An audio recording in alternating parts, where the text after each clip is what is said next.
frontal eye field area is actually the posterior portion of the middle frontal gyrus, and including both area number 6 and 8 reaching down to that. And I told you this area was controlling the conjugate movements of the eyes and stimulate upon. If this area gets stimulated, it causes the conjugate movement of the eye to the opposite direction. That what it was functioning as.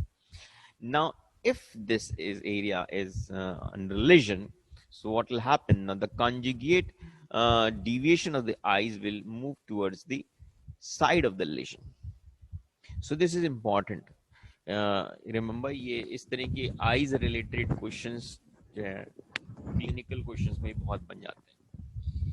So frontal eye field causes the movement of the eyes to the opposite direction. Conjugate movement of the eyes to the opposite. That's the function. And when it is lesioned, so what will happen?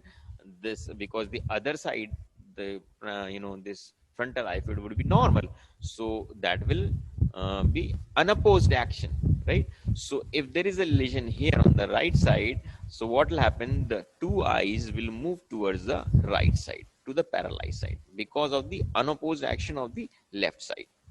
Okay. Then you have loss of voluntary deviation of eyes to the opposite. If one thing is like this, a person is suffering from a right-sided lesion of the frontal eye field area, so he will like in normal time you will find his eyes are focusing towards the right side if it's lesion on the right side, right?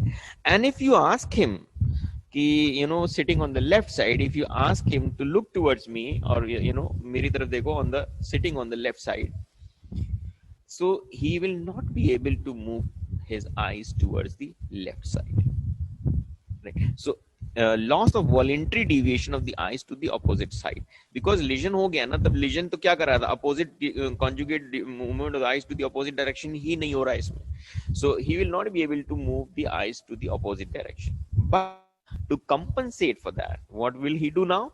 He will move his head to the direction to which he wants to see.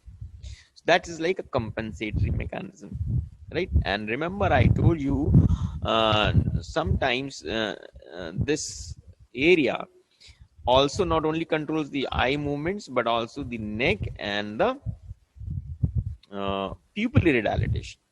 So, but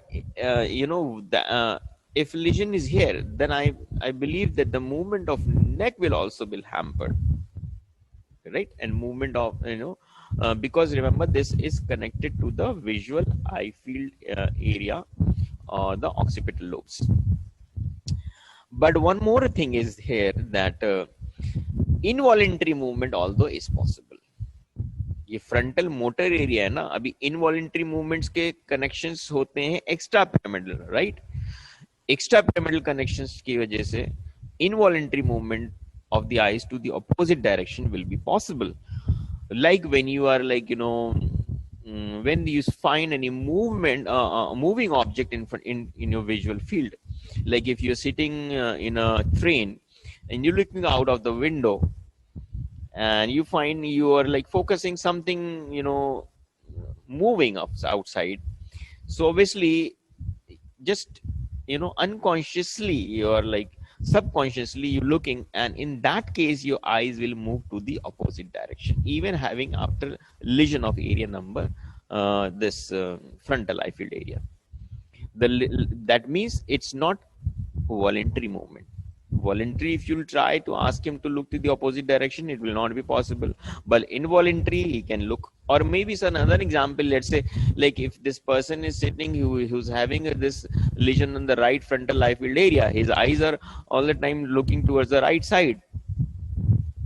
But if there is a dark room, right, and somebody focuses a torch from the left side, so that may be now an involuntary response, and in that situation of time, he might be able to look towards the opposite side, that is the left side, because of certain stimulus of light from the left side, because it's involuntary. So that means what I'm telling is involuntary movements persist even after lesion to this area, because they have their connections different from the pyramidal tracts.